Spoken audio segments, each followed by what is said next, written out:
بسم اللہ الرحمن الرحیم، السلام علیکم ورحمۃ اللہ۔ 8 فروری 2024 کے انتخابات کے بعد جب یہ پورا ایک نظام اور سیٹ اپ قائم کیا جا رہا تھا تو اس میں وعدہ تو یہ کیا گیا تھا نواز شریف کے ساتھ کہ نواز شریف کو وزیر اعظم بنایا جائے گا اور اس کی بیٹی کو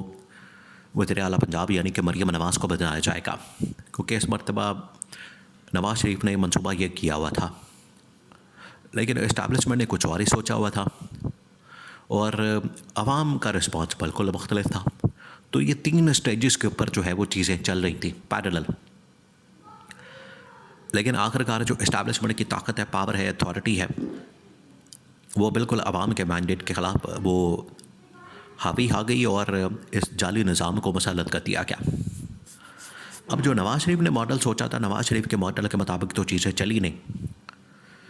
اوپر شہباز شریف وزیر اعظم بن گیا اور نیچے چلے نواز شریف نے کہا کہ اگر مجھے وزیر اعظم نہیں بنانا تو کم از کم میری بیٹی کو وزیر اعلیٰ پنجاب تو ضرور بنا دیں۔ اس حد تک تو بات مان لی گئی۔ پھر کہا گیا، نواز شریف نے کہا کہ اسحاق ڈار کو آپ نے ڈپٹی پرائم منسٹر لازمی بنانا، وہ بھی بات مان لی گئی، ساتھ میں اس کو وزیر خارجہ کا عہدہ بھی دے دیا گیا۔ اب معاملہ آ گیا حلف برداری کا، ٹرمپ کی۔ انٹرنیشنل لیول کے اوپر جب بھی آپ نے ڈپلومیٹکلی لوگوں کے ساتھ ملنا ہے، ملکوں کے ساتھ، ریاستوں کے ساتھ، تو یا تو فارن منسٹر کام کرتا ہے، وزیر خارجہ یا صدر یا وزیر اعظم، اس کے علاوہ تو کسی کا کام نہیں ہوتا۔ تو اب یہ ڈونلڈ ٹرمپ کی تقریب حلف برداری آئی تو وہاں پر بھیج دیا گیا محسن نقوی انٹیریئر منسٹر کو، جس کا جانا بنتا ہی نہیں۔ جیسے یہ فیصلہ کیا گیا تقریباً کوئی 15 سے 20 دن پہلے، ٹرمپ کی حلف برداری سے تقریباً کوئی 15-20 دن پہلے یہ ڈیسائیڈ ہو گیا تھا، فیصلہ ہو گیا تھا۔ اسٹیبلشمنٹ نے یہ محسن نقوی کا نام نے اندر جو ہے وہ شامل کر لیا کہ یہ جائے گا اس تقریب حلف برداری میں شرکت کرنے کے لیے، اور وزیر خارجہ اسحاق ڈار نہیں جائے گا۔ تو اس کے اوپر اسحاق ڈار جو ہے وہ بڑا پریشان ہوا، اس کا بڑا غصہ آیا کہ وزیر خارجہ میں ہوں، وزیر خارجہ فارن منسٹر میں ہوں، اور یہ بھیج رہے ہیں محسن نقوی کو اس تقریب حلف برداری کے بعد، جس کی وجہ سے اسحاق ڈار نے اسٹیبلشمنٹ کی شکایت لگائی۔ اب آپ اندازہ کریں شکایت کس کی لگائی جا رہی ہے، اسٹیبلشمنٹ کی۔ کون لگا رہا ہے؟ اسحاق ڈار۔ کس کو؟ نواز شریف کو۔ نواز شریف اور اسحاق ڈار جو ہے وہ آپ کو پتہ ہے رشتہ دار بھی ہیں، وہ آپس میں ان کی رشتہ داری بھی ہے۔ پہلے یہ پارٹی کے اندر تھے، پہلے حالانکہ اسحاق ڈار نواز شریف کے خلاف گواہیاں دیتا تھا، اور آج جو ہے وہ رشتہ داری ان کی ہو گئی ہے۔ تو اسحاق ڈار جو ہے وہ اب اسٹیج کے اوپر آ چکا ہے کہ وزیر خارجہ جب بن گیا تو اس کو نہیں بھیجا گیا، تو اس نے جا کے نواز شریف کو شکایت کی اسٹیبلشمنٹ کی۔ تو نواز شریف نے پھر مریم نواز کو بھیجا کہ جا کے ملاقات کرو اسٹیبلشمنٹ کے ساتھ اور ان سے پوچھو کہ آخرکار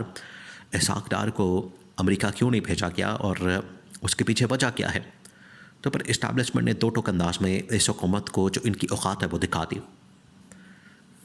دیکھیں، عمران خان جو آج اصول کی بات کرتا ہے وہ حالانکہ ان کے فائدے کے اندر بھی ہے، حکومت کے فائدے کے اندر بھی ہے، گورنمنٹ کے فائدے کے اندر بھی ہے، اور آنے والی جتنی حکومتیں ہوں گی ان کے فائدے میں ہوگا۔ عمران خان یہ بات کرتا ہے کہ جمہوریت ہم لوگ لاتے ہیں، جمہوریت ہماری وجہ سے چلتی ہے، ہم عوام کے مینڈیٹ سے آتے ہیں، ووٹ ہمیں ملتے ہیں، عوام کو ہم جواب دہ ہوتے ہیں، اکاؤنٹیبلٹی ہماری ہوتی ہے،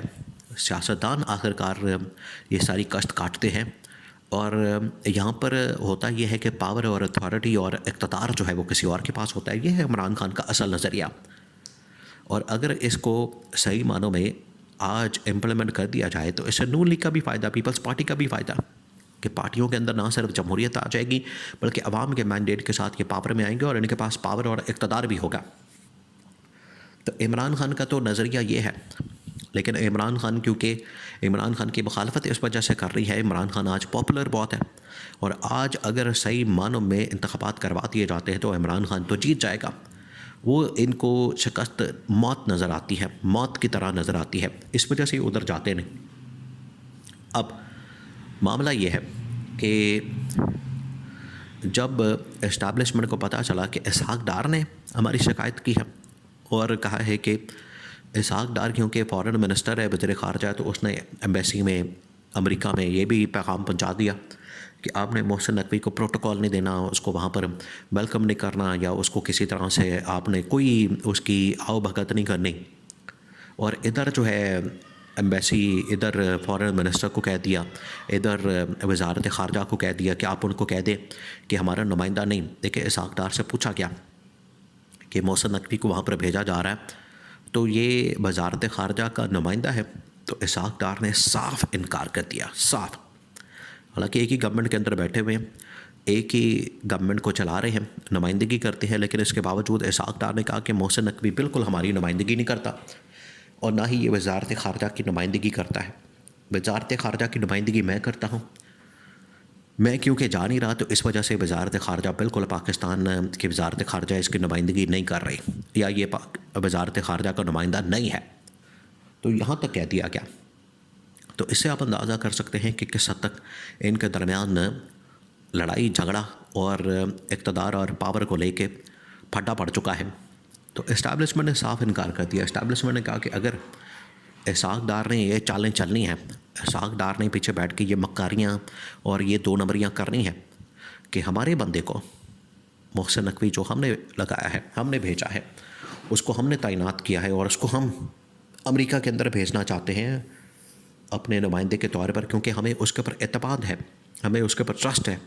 ہمیں اس کے اوپر اعتبار ہے۔ اسحاق ڈار کو نہیں بھیجا، تو یہ جو لڑائی ہے اب شدت اختیار کر چکے ہیں۔ لیکن آج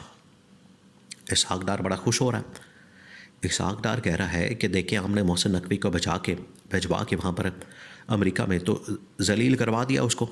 اور آج محسن نقوی نے جو ملاقاتیں کی ہیں وہاں پر، اس کا نتیجہ یہ نکلا ہے کہ وہاں سے عمران خان کی رہائی کے نعرے لگ رہے ہیں۔ تو اسحاق ڈار اور نون لیگ اور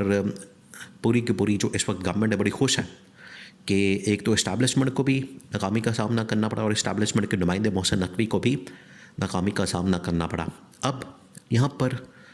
سب سے بڑا جو مسئلہ ہے وہ یہ کہ انہوں نے آپس کی لڑائی میں جو پاکستان کا مفاد ہے، پاکستان کا جو انٹرسٹ ہے،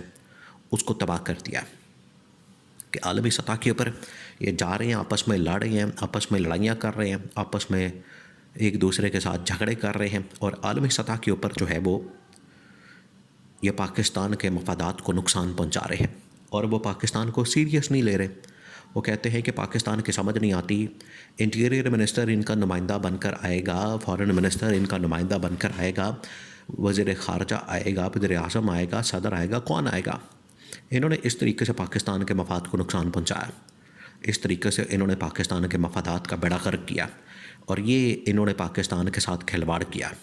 آپس کی لڑائی میں، جس کی وجہ سے اسٹیبلشمنٹ کو اس بات کے اوپر بڑا غصہ کہ نون لیگ نے ہمیں اپنے لالچ کی خاطر مروا دیا، صرف اپنے لالچ کی خاطر۔ تو یہ سچویشن بن گئی ہے۔ اس وجہ سے اسٹیبلشمنٹ اب اس حکومت سے شدید ترین ناراض ہو چکی ہے۔